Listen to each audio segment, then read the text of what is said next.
Her lips which whisper, like reeds on the wind, wet with moisture sprung from a well deep within. Whispers, like the petals of an iris, the reedy blossom which weathers and is not trodden down for long. Oh, it's approaching, well, it's after midnight in Kentucky here on a Saturday night, and we got a ring around the moon, which is just about full. About ready to start on book 4 of Fell Burgundy Iris or Moses Cleveland's Canterbury Tales, but I wanted to say a couple things before I do.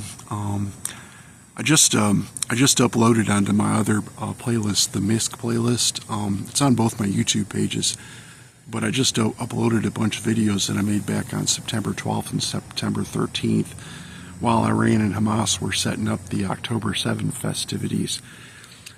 A couple things I want to say. There's a couple places where I seriously beg to differ with my muse. And it's not that I don't love her, because I do, but it's like, given a lot of the things that she's been through, there's stuff there that I can't talk about that I'm really concerned about. But it comes down to a difference between discretion and overt denial. This kind of came into play when she and my godfather would deny that there was a connection between Saddam Hussein and terrorism. And anybody in Intel knows about that. It goes back to, basically back in the day it was food stamp trafficking rackets used to fund terrorism. It's something that Saddam Hussein was doing in Detroit. And pretty much all the other groups were following suit, the proverbial axis of evil and stuff like that. And like I said, the thing with like presidents in America is they tend to take credit for everything when most of the intel that they're taking credit for comes through, basically, I think Colin Powell said it best when he said there's no I in team, because intel comes from a multitude of sources. And like I said, a lot of the intel that I got on the food stamp trafficking, mostly it was based in Cleveland, but you can pretty much apply the model, across the board. I mean, it's basically how asymmetrical warfare works. And when you're talking about intel emulating the old school Soviet model, you're going to see a lot of parity there. But I posted a bunch of videos I originally posted back on September 12th and 13th, and what do you know, 11:23 p.m. here in Kentucky, got 8 rounds fired.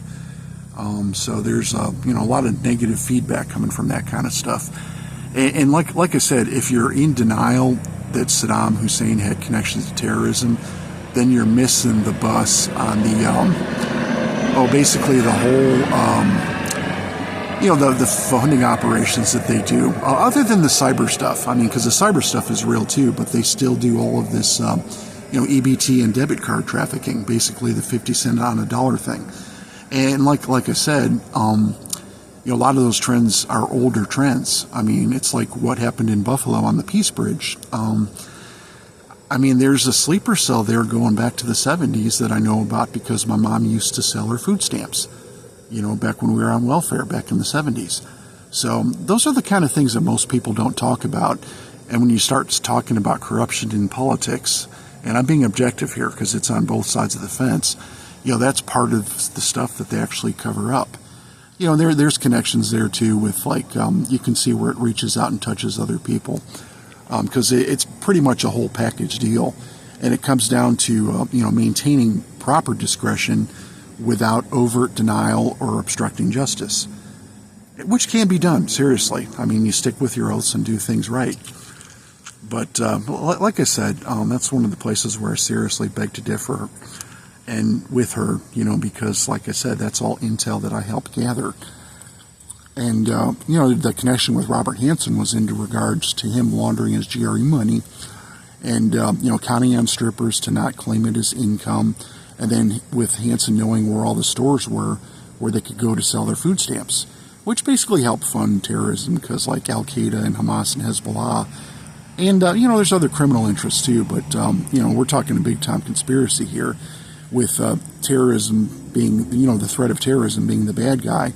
It's basically to force people's hand to cover it up, because it's not just radicalized Marxist terrorists that are doing this, with the parity being with omerta, secular and non-secular and all that stuff, which I've talked about in other videos, mostly on my other page.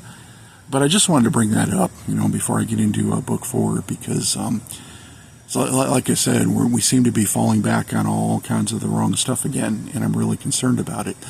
And it's like, when you're a significant person, unfriendly intel is going to hold you to what you say, when you, discuss stuff like that publicly. And like I said, there's a difference between discretion and overt denial. And, it comes down to the whole conspiracy in regards to covering up all the food stamp and EBT card trafficking, which can and does support terrorism.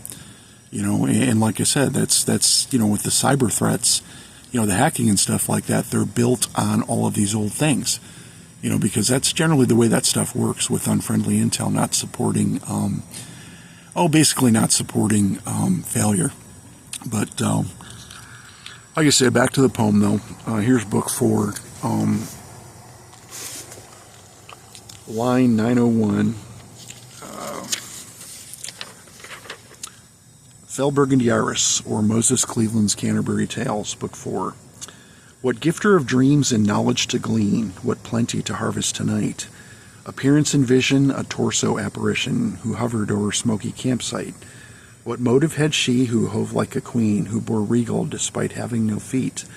Suspended in ether, dark tendrils of nether, skirt tattered with billowing pleats. Burst from a gate was xiphoid in shape, pentagonal like a diamond in effigy. Dark light abound, she smiled and then frowned, consumed nearly by empathic lethargy. Waves of dry weariness, fatigue upon dreariness, an ache to the bone from within, but brief exposure to loss of composure, what pain rendered stone ages been. Momentary fright for a brief flash of light as she reconjured her cheery demeanor, that radiance within but pure pain had been, which generated what subtle a dreamer. What noise of the mind, a sizzle and whine, a buzz hum as the blue ghost appeared. Like a crystalline matrix where opposition grates, a friction like love-hate endeared. The sensation numbing like dull sensual pounding, a rigidness in the front of the mind.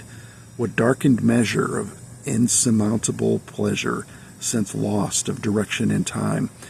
What story tonight to speed on the night for an audience immobile like rock? Fast in the field, what will did they yield? Their minds entrapped, seized up tight like a lock.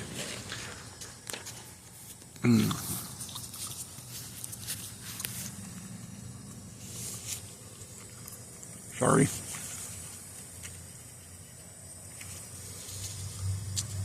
Pages are stuck together again.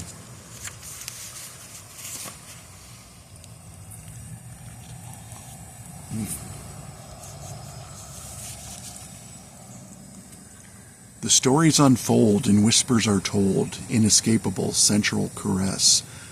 But to ignore the bringer of yore, no chance and with no room to guess.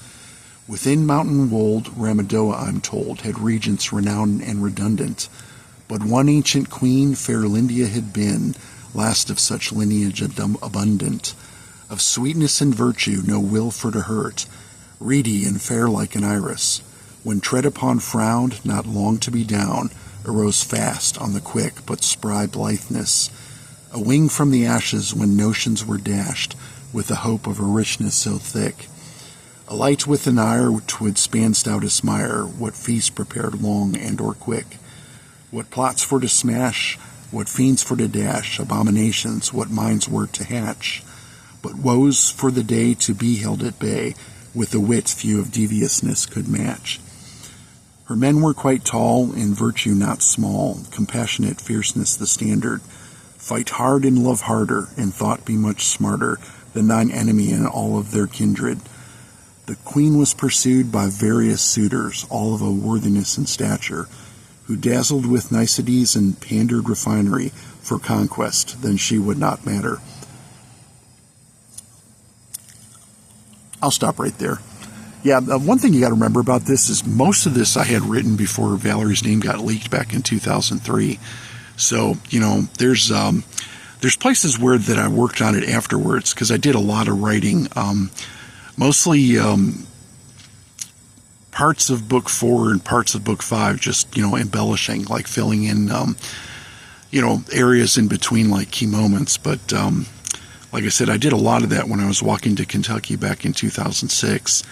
And like I said, that had a lot to do with having intel on the threat against the former Queen of England and the whole assassination conspiracy going all way back to 86 and earlier, with all the crazy stuff that went down in 69 and 70, being part of that conspiracy, basically threats against another country, NATO ally and longtime friend of this nation.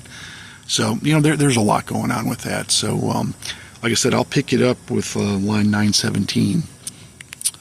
Thank you for listening.